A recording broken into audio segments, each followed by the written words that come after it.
Here's the first question, guys. I'll never get anywhere. Now, this is a lot of these are two-part questions, but here's the first one. How does your community designate who is a member?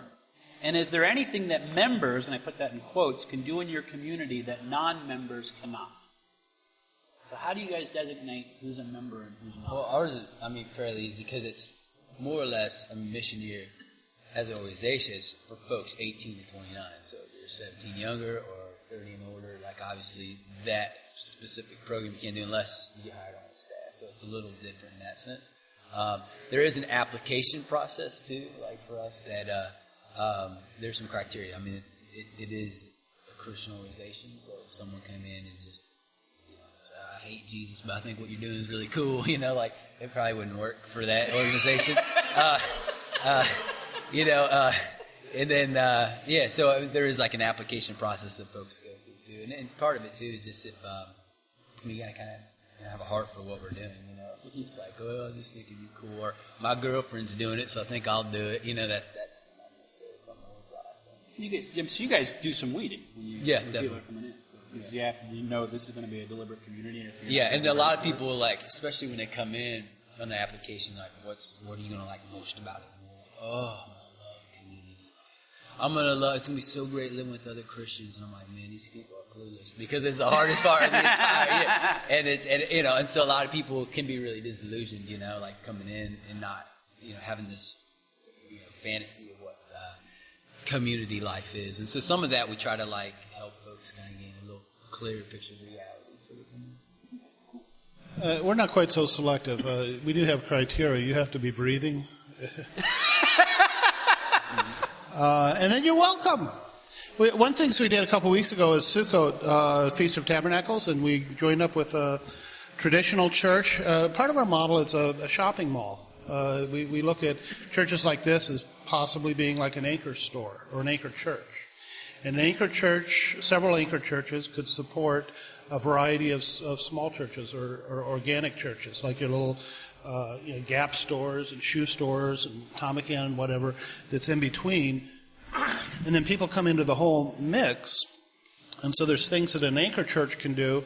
Like anchor church, when the doors are open, when they're closed, you know what to expect, you know what's going to happen. But simple churches like going out to Columbus Flea Market. You don't know what you're going to find, who's going to be there.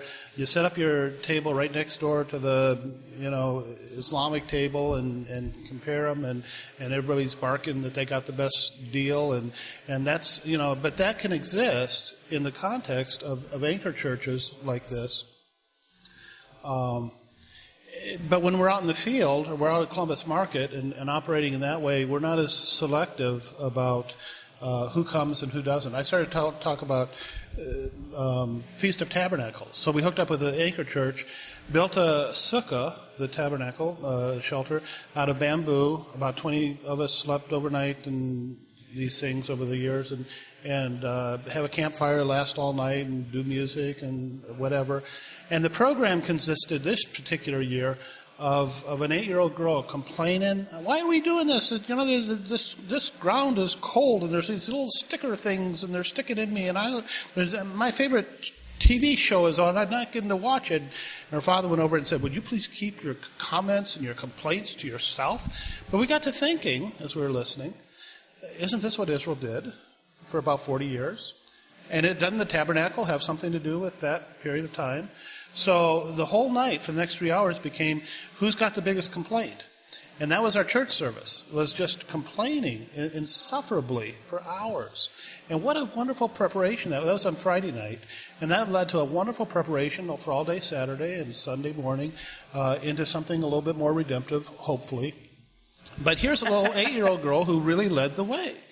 And on Saturday, somebody watched us doing the thing with the bamboo. We had cut it down, drug it over, and we're putting it up and got a Star of David made out of bamboo up on the top and on a stick. And so somebody stops by right off the street, says, what are you doing? I've never seen anything like this. Who are you people and what's going on here?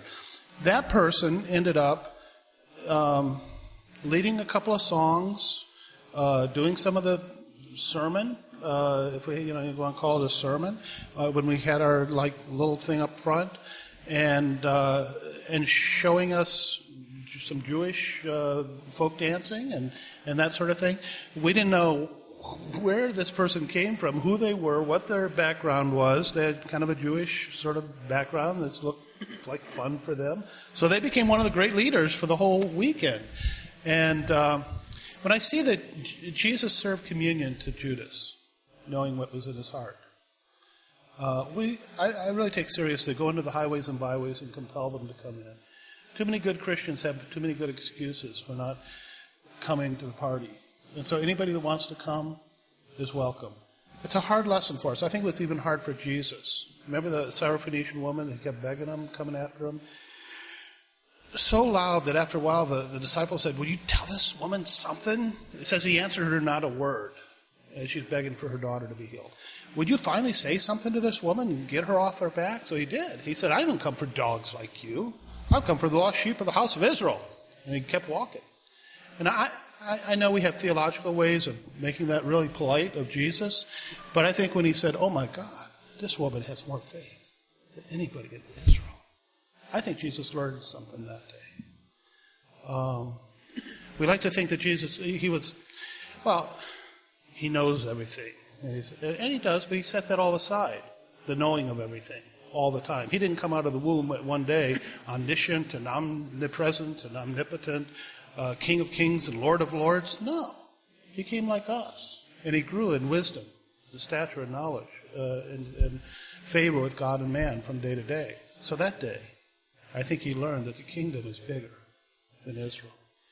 And we're trying to learn that the kingdom is bigger than the church. And so we have to invite in and learn from some of those that might be the most unlikely sources. And in terms of what people can do, not do, we don't have a lot of, anybody can do anything. And if something goes wrong, we count on that collaborative spirit to kind of do something about it. When Jesus was talking about what did they say to him? Who's my neighbor? He told us story of the Good Samaritan. He didn't really tell who their neighbor was. It's like they're asking, who are we responsible for? You tell us to love our neighbor. Good. Who are we responsible for? Who's our neighbor? And Jesus tells the story of the Good Samaritan, not as if the Good Samaritan is the neighbor, but telling them that you are the neighbor of the Good Samaritan. So it's not, who am I responsible for? Who do I have to love? Who do I have to take care of? No, he said, let me tell you who you have to depend on. Let me tell you who you are the neighbor to. This Good Samaritan, he's the person. You're just the neighbor. You're the guy on the donkey. You're the guy that got beat up. And so worry more about who you belong to. You belong to the world, church. Don't worry so much about who belongs to you. We are the church, and we're going to accept this one and reject that one because you belong to us and you don't belong to us. I think Jesus said, no, church, you belong. Pay attention to who you belong to and who's responsible for you, and learn in the story that God has put you in. Even when Jesus came to earth, he came belonging to us. And so we don't have a lot of criteria. Breathing. It all comes down to breathing. Yeah, breathe. You got to breathe.